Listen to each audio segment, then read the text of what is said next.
The next question, we start with the Democrats. And again, combining two questions because they have the same theme, and the theme is Keep South Plainfield Beautiful. By keeping the borough properties clean, assigning like once a month cleanups, and also about too many signs around town, garage sales, political, property sales, et cetera, et cetera. What can you do to remove them and keep South Plainfield beautiful? So that was the idea of keeping South Plainfield beautiful, beautiful properties, keeping them clean, clean up, and also getting rid of all the signs.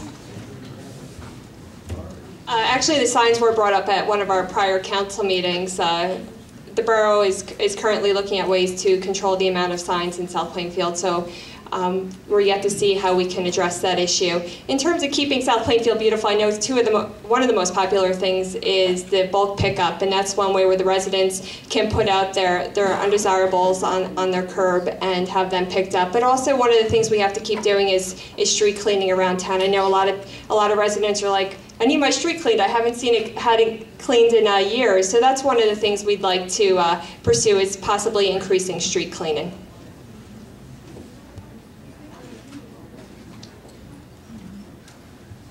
Okay, so. Thank you. When Matt Nesh and I got on the council, there was an issue with the signs around town, and that is a big issue. We talked about limiting, when it comes to regular signs, trying to get rid of them on public property, but also political signs. The ACLU frowns upon limiting any political signs, but we feel these big signs around town, if we can go out and make an ordinance that will reduce the size and reduce the time frame and not have any of this amount of signs. You drive down Hamilton Boulevard, you drive down to Market Avenue, you just have sign after sign after sign, whether it's a real estate sign or a political sign, it just looks ridiculous.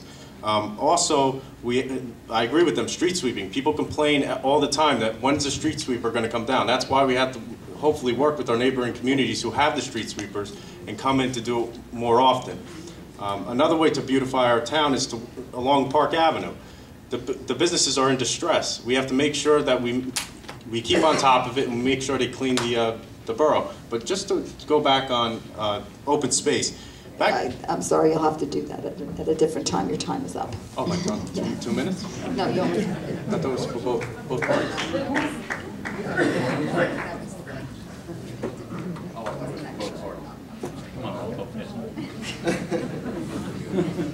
Okay. Well, we're starting over here. Now you'll have 2 minutes to respond to this question, and it asks, other municipalities have a freeze, I would venture to say, on property taxes for retirees. Can South Plainfield do this? Yes, actually, if you come down to the senior center, the PTR1, which is the senior tax freeze, which everybody in the state can obtain, if you make under $43,000 a year, you can have your property taxes frozen. I think it's great that everybody can do that that's retired over the age of 65 and is a senior citizen that's on a fixed income. And I think that we also have to look at ways that we can control spending. We have to bring down the burden of the tax appeals. They said that we didn't budget enough for tax appeals.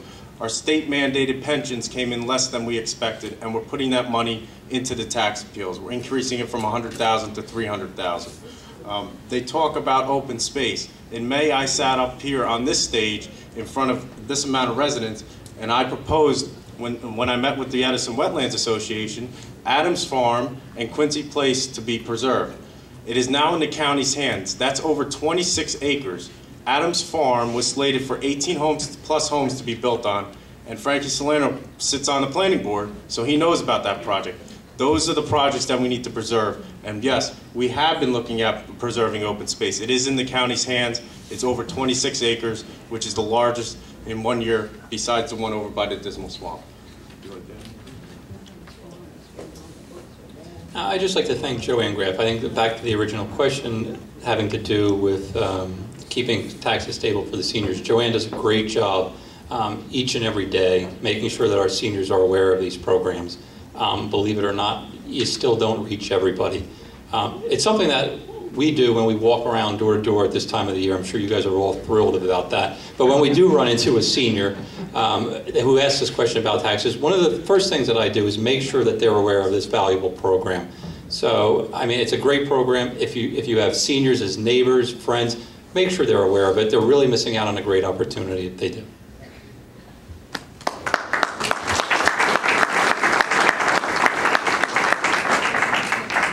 I'd absolutely agree with Matt. When Frankie and I walk door to door, we do exactly the same thing, inform the seniors about all the services that are here in the senior center and direct them to Joanne Graff.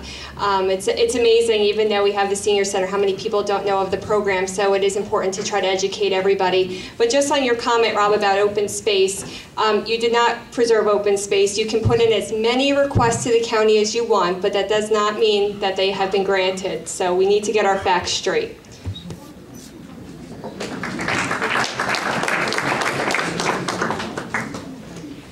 The next question goes to the Democrats, 2 minutes.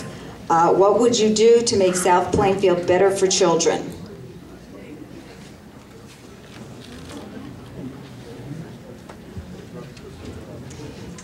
Frankie and I have been athletes through the high school, both middle school and high school. Frankie played Pop Warner football, I played field hockey, basketball, and softball.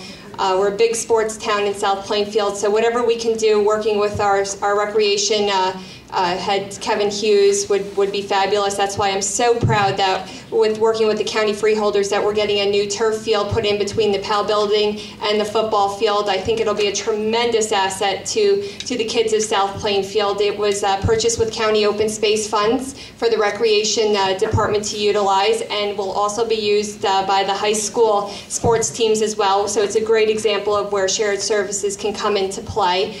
Expanding our parks wherever possible is something we'd always like to do. Shady Side Park, Putnam, working with the county to improve Spring Lake Park, and all those different kinds of programs that the kids use. We're known around town, or we're known around the state for all of our athletic programs and how wonderful they're run. So just keep it going and do as much as we can for the children.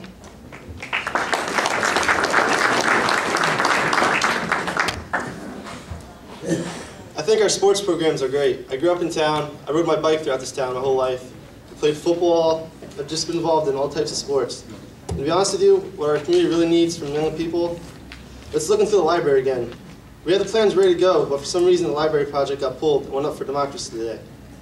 It's very important to have an up-to-date library in town. We have a lot of fields and parks in this town that I grew up on and I love it. But at the same time, there's more to town than being a sports town. It's time to admit it's time for a new library. Thank you.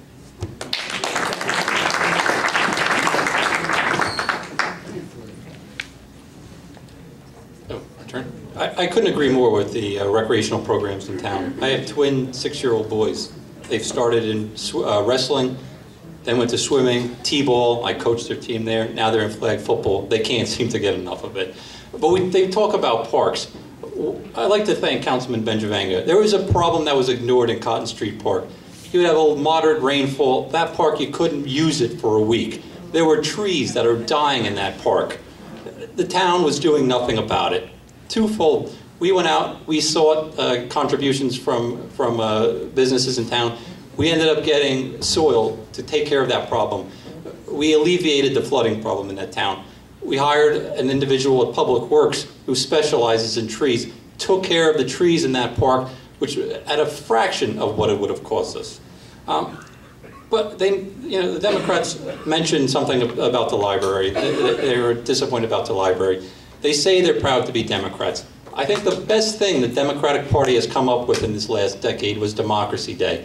Okay, thank you, but you'll have a chance to talk more about the library because that's the next question, and we're